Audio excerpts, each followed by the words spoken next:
Olá a todos e todas, bom dia. Nós somos do grupo 6 e vamos apresentar para vocês um pouco sobre os beta-lactâmicos. Aqui é a composição da nossa equipe e aqui a gente traz um breve sumário com os principais pontos da nossa apresentação. Bom, o que são os beta-lactâmicos? Eles são um grupo de antibióticos que se define pela presença do anel beta-lactâmico, sendo uma classe de elevada importância devido à sua excelente eficácia terapêutica e baixa toxicidade. A presença desse anel beta-lactâmico, ele determina não somente o mecanismo de ação do medicamento, que é a inibição da síntese do peptídeo glicano, mas atua também na baixa dessa toxicidade. Isso se dá porque a atuação do antibiótico ocorre na parede celular e essa parede celular não está presente nas células eucariotas de nós, seres humanos. É importante mencionar também que a família dos beta-lactâmicos ela é formada por penicilinas, cefalosporinas, carbapenemicos e monobactâmicos. Existem outras gamas de medicamentos, mas essas são as principais. Bom, as penicilinas, elas foram o primeiro antibiótico a ser desenvolvido e utilizado contra bactérias patogênicas nos seres humanos. Atualmente, continua a ser um dos antibióticos mais importantes na terapêutica. Elas incluem as penicilinas do tipo G e V. E essas penicilinas, elas são altamente ativas contra cocos gram-positivos sensíveis. Já o grupo de cefalosporinas, ele é extenso e se divide em 5 gerações, a depender do espectro bacteriano que existe.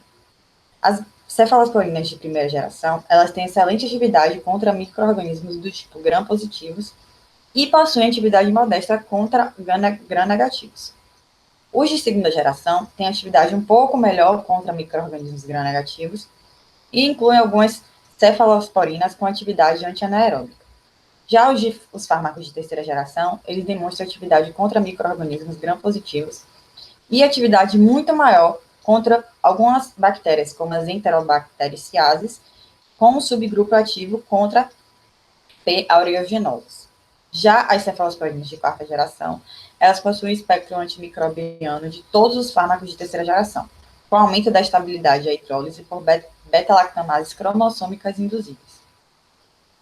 Em se tratando dos carbenêmicos, eles representam uma última linha no combate às infecções por bactérias resistentes.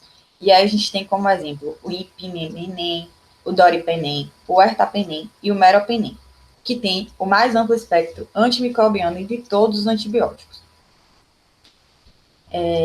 Eles ainda têm uma elevada penetração através de canais de porina, apresentando essa resistência contra a hidrólise da maioria das beta-lactamases. Então, a gente pode considerar eles, sem dúvidas, como uma forte arma no combate às bactérias. Já os monobactâmicos, eles são um grupo de beta-lactâmicos naturais e não possuem elevada atividade antibacteriana. Não têm atividade contra micro-organismos do tipo gram-positivo ou anaeróbios estritos, sendo mais ativos a bactérias gram-negativas. Ok. Em se tratando do mecanismo de ação dos antibióticos beta-lactâmicos, a gente pode ressaltar que todos os antibióticos beta-lactâmicos possuem ação bactericida. Elas atuam por inibição da síntese da parede celular bacteriana, que é o peptídeo glicano.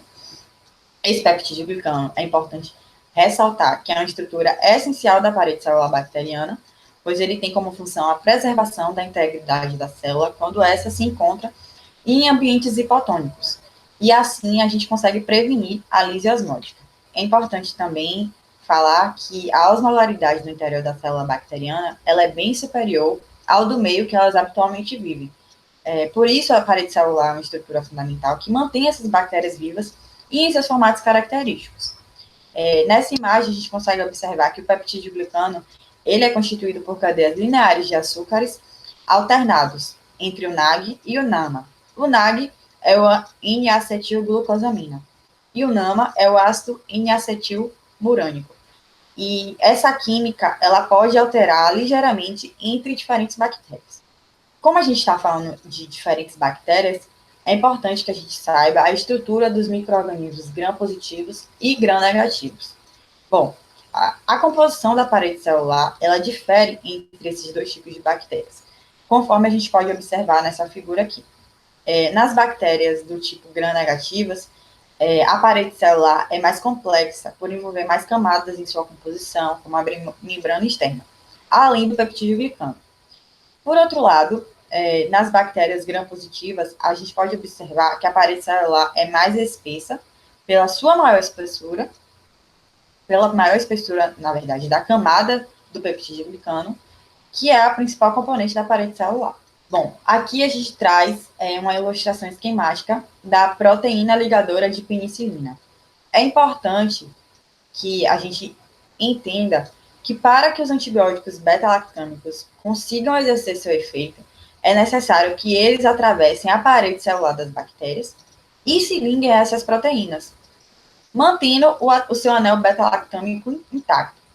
Dado que a gente tem que bactérias gram-negativas e gram-positivas, elas possuem uma estrutura diferente, é de esperar que o modo como esses antibióticos penetrem nas bactérias também sejam diferentes. Bom, e se tratando dessa ilustração, a gente pode perceber que as proteínas ligadoras de penicilina, elas são essenciais à síntese das camadas de peptídeo glicano das paredes celulares das bactérias. Uma dessas atividades enzimáticas cruciais é a transpeptidase, que formam ligações cruzadas entre as cadeias laterais dos aminoácidos, e a outra é a glicosiltransferase, que liga as subunidades do polímero glicopeptídeo. Os domínios de transpeptidase e glicosiltransferase, elas estão separadas por uma região de ligação. E essa glicosiltransferase, ela parece estar parcialmente incrustada na membrana. A gente pode perceber isso nessa imagem. Bom, outro tópico importante que a gente vai falar na nossa apresentação é sobre os mecanismos de resistência. Eu separei 3 mecanismos que aparentam ser essenciais em se tratando de resistência aos beta-lactâmicos. O primeiro deles é a baixa afinidade à transpeptidase. Como eu falei anteriormente, pela ilustração esquemática, a gente sabe que o processo da síntese de peptídeo glicano, ela se dá por meio da ação da enzima bacteriana da transpeptidase. O que ocorre para existir essa baixa afinidade? A enzima, ela acaba tendo uma configuração tridimensional diferente da habitual, acaba ocorrendo um encaixe não efetivo dos beta-lactâmicos a essa enzima. Isso impede a inibição da parede celular e o mecanismo de ação efetivo dos beta-lactâmicos. Em se tratando da produção de beta-lactamase, as beta-lactamases são enzimas plasmídicas, ou cromossômicas também, com capacidade de hidrolisar o anel beta-lactâmico na sua ligação, ficando este sem atividade, e aí a gente pode perceber que essas enzimas, elas são especialmente importantes em bactérias gram-negativas, constituindo o seu principal mecanismo de defesa contra os beta-lactâmicos. Mas a gente também sabe que eles são presentes em bactérias gram-positivas também. Já as porinas, elas são mais específicas a bactérias gram-negativas, pois são as únicas que possuem essas porinas, e essas porinas nada mais são que canais proteicos que se situam acima da cadeia de peptídeos glicanos na membrana. Uma vez que essa proteína ela tem uma configuração tridimensional diferente, o beta-lactâmico ele acaba não passando por ela e não alcança o espaço periplasmático da bactéria, impedindo assim a sua lísise da parede celular. É importante ressaltar que esse mecanismo de resistência por porinas diferentes, ela, apesar de existir, é uma das mais raras. Eu torno a dizer que uma das coisas mais importantes que a gente precisa aprender e fixar na nossa mente ao sair dessa apresentação é que antibióticos, eles não causam resistência bacteriana. E essa resistência, ela se dá por meio de recombinações genéticas que essas bactérias acabam sofrendo no seu material genético, e não pela ação dos antibióticos em si. Então, eu trago aqui agora a estrutura das penicilinas e dos produtos de sua hidrólise enzimática, como forma da gente aprofundar um pouco mais o entendimento. Bom, a estrutura, ela consiste em um anel de tiazolidina, que é essa letra A aqui, e que se liga a um anel beta-lactâmico, que é o de letra B, ao qual se encontra ligado uma cadeia lateral. O próprio núcleo da penicilina é o principal requisito estrutural para a atividade biológica. Essa transformação metabólica ou a ocorrência de alteração química nesta porção da molécula resulta na perda de toda a atividade antibacteriana significativa. A cadeia lateral determina muitas das características antibacterianas e farmacológicas de cada tipo específico de penicilina. E assim é possível produzir várias penicilinas naturais, dependendo da composição química do meio de fermentação utilizado na cultura do penicilina. A penicilina G é, entre essas indisciplinas, as que possuem maior atividade antimicrobiana, sendo a única penicilina natural utilizada clinicamente. E a penicilina G é uma substituta de fenilmetila. Bom dia a todos, meu nome é Diego Andrade, eu vou falar um pouco sobre farmacocinética. A gente focou mais na parte das penicilinas e vou falar da absorção da penicilina G e da penicilina V. Ambas podem ser administradas por via oral, mas apenas a penicilina G é utilizada por via endovenosa, por administração parenteral ou intramuscular. A penicilina é pouco metabolizada e na administração, cerca de 1/3 da dose de penicilina administrada por via oral é absorvida pelo trato gastrointestinal. Isso quando a gente fala da penicilina G. O suco gástrico com o pH de 2, ele destrói rapidamente o antibiótico e a redução da produção do ácido gástrico com o envelhecimento é responsável pela melhor absorção da penicilina G pelo trato gastrointestinal dos indivíduos idosos. A absorção é rápida e as concentrações máximas são alcançadas no sangue em torno de 30 a 60 minutos. O valor máximo é de aproximadamente 0,5 unidades por mililitro e depois de uma dose oral de 400.000 unidades, ou seja, aproximadamente 250 gramas no caso da administração no adulto. A ingestão de alimentos pode interferir com a absorção entérica de todas as penicilinas, talvez devido à absorção do antibiótico às partículas alimentares. Por isso, a penicilina G oral deve ser administrada pelo menos 30 minutos antes ou 2 horas depois das refeições. Apesar da conveniência da administração oral da penicilina G, essa via só deve ser utilizada em infecções nas quais a experiência clínica tem comprovada a sua eficácia. A administração oral da penicilina V ela é mais vantajosa quando comparada à penicilina G, devido ao fato de ela ser estável em meio ácido e, portanto, ser mais absorvida pelo trato gastrointestinal. Com uma dose oral equivalente à penicilina V, sal de potássio produz concentrações plasmáticas de 2 a 5 vezes maiores que as obtidas pela penicilina G. A concentração máxima no sangue de um adulto depois da administração da dose oral de 500 mg é de quase 3 microgramas por ml. Depois de ser absorvida, a penicilina V distribui-se pelo corpo e é excretada pelos rins de modo semelhante à penicilina G. Ou seja, essa penicilina ela não vai ser tão metabolizada. O que acontece é que o organismo ele faz com que essa eliminação seja rápida, por cerca de 30 minutos que a penicilina ela fica no organismo.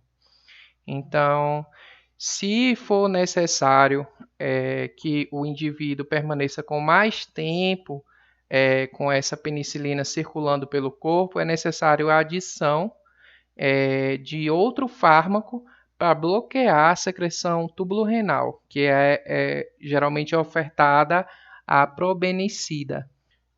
Para além disso, a distribuição da penicilina G distribui-se por todo o organismo, né? E ela tem uma penetração no líquido cerebroespinal de cerca de 2%. Ela pode ser maior caso o indivíduo venha apresentar alguma alteração inflamatória.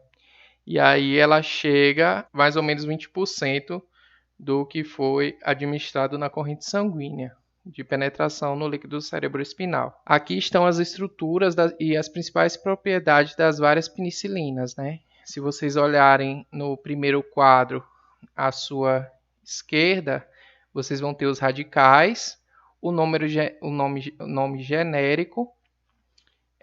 A gente vai ver também a absorção depois da administração por via oral, se ela é viável, se ela não é viável, se ela é boa, se ela não é boa, se essas penicilinas ela tem resistência à penicilinase e o espectro antimicrobiano útil. No caso, quais são os patógenos no quais esses antibióticos eles atuam para a lise dessa parede celular e, consequentemente, resolução do quadro diagnóstico do paciente. A penicilina G, a penicilina V e a meticilina, elas servem para as mesmas espécies de bactérias, e que são a Streptococcus, Enterococcus, Listeria, Neisseria, meningitidis, muitos anaeróbicos, exceto Bacteroides fragilis, espiroquetas, Actinomyces, espécie Erysipelotrix, Pasteurale e Multocida. A penicilina G, ela tem uma absorção por via oral variável, geralmente inadequada. A administração dessa penicilina geralmente se faz por via endovenosa. Mais à frente, quando eu estiver falando sobre o quadro clínico, eu vou explicar um pouco mais sobre isso. Ela é pouco resistente à penicilinase,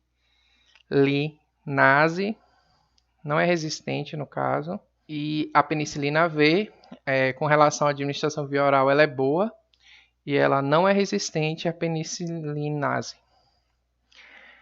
A meticilina, ela é pobre, a absorção dela por via oral geralmente não se dá, é mais por via endovenosa e ela é resistente à penicilinase. Então, quando eu tiver variações como Streptococcus e Enterococcus, que podem ser resistentes à ligação da penicilina por penicilinase, a gente faz a administração desse fármaco. Eu vou falar também um pouco à frente sobre como se dá a escolha do fármaco adequado para cada tipo de patógeno coletado como material e cultivado. Aqui são as estruturas da oxicilina, da cloxacilina e da dicloxacilina, que elas servem para os mesmos patógenos, geralmente por administração via oral, porque ela é de boa absorção. Ela é resistente à penicilinase, é indicada para cepas de Staphylococcus aureus e Staphylococcus epidermis sensíveis à meticilina. Em comparação com outras penicilinas, essas penicilinas resistentes à penicilinase não são ativas como a Listeria monocytogenes e a espécie Enterococcus. Também temos a nafcilina, que ela tem uma administração, uma absorção por via oral variável e ela apresenta resistência à penicilinase, e a amipicilina, que ela é boa por administração por via oral, mas ela não apresenta resistência à penicilinase. Aqui temos a amoxicilina, que ela é excelente absorvida pela administração via oral. Essa é uma penicilina de espectro ampliado para cobrir cepas sensíveis, Enterobacteriaceae, Ectericia coli, Proteus mirabilis, Salmonella, Shigella, Haemophilus influenzae e Helicobacter pylori.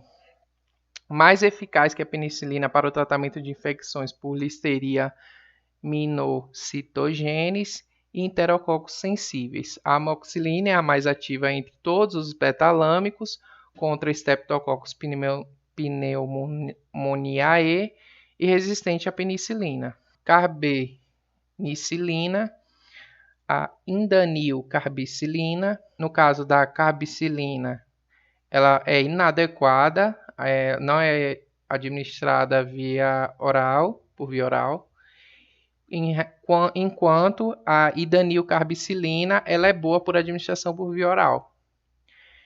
Ambas não são resistentes à penicilinase. Ela é menos ativa do que a ampicilina contra a espécie de Streptococcus, Enterococcus, Phaeaclis, Klebsiella e Listeria monocytogenes. A atividade contra o Pseudomonas aeruginosa é menor que a da meslocilina e a da piperacilina. A ticarcilina ela é inadequada por administração por via oral e ela não é resistente à penicilinase. O meslocilina é inadequado também por via oral e não é resistente à penicilinase. A gente ainda tem a piperacilina, que é inadequada por via oral e também não é resistente à penicilinase. Essa tem um espectro ampliado da ampicilina de forma a incluir pseudomonas, aeruginosa, enterobacteriae e espécie de bacteroide. Esse é o nosso caso clínico, né? É uma paciente do sexo feminino, de 55 anos de idade, caucasiana, não fumante, secretária, procurou atendimento no serviço de emergência, tinha histórico de hepatite B crônica, hipertensão arterial, dislipidemia mista e múltiplas cáries dentárias não tratadas. Relatou que há 3 semanas havia iniciado o quadro de dejeções diarreicas diárias, azia, desconforto retroesternal agravado pelo decúbito dorsal, astenia, anorexia e emagrecimento. Ela perdeu 5 quilos. Uma semana depois, havia surgido toracalgia esquerda de característica pleurística com agravamento progressivo, acessos frequentes de tosse seca ao esforço e pico febril isolado. O eletrocardiograma estava normal e a endoscopia digestiva alta revelou uma cardia complacente, ou seja, havia uma extensão, uma dilatação e uma contração normal e uma gastrite antral, que foi uma leve inflamação no final da parede do estômago. Tomografia computadorizada do tórax mostrou uma hipotransparência heterogênea, esboçando perda de substância em seu seio, no terço médio do campo pulmonar esquerdo. Essa é a tomografia computadorizada da paciente. Antes do tratamento, foi feita para localizar, estava gerando a dor torácica. Vocês podem ver uma massa heterogênea nesse quadrado no campo superior direito da tela, mais esquerdo da paciente. Se vocês observarem aqui ao lado esquerdo. Foi identificado a nível da língula e 2 micronódulos na região posterior do campo pulmonar direito. E aí, esses 2 micronódulos têm uma formação de abscesso e a hipótese diagnóstica. Então, ao olhar a tomografia computadorizada junto com os dados dos exames auxiliares de um estudo analítico, a hipótese diagnóstica era de neoplasia pulmonar. Isso porque a velocidade de hemossedimentação, VHS, foi de 99 milímetros na primeira hora, sendo que a referência é menor que 30 milímetros por hora.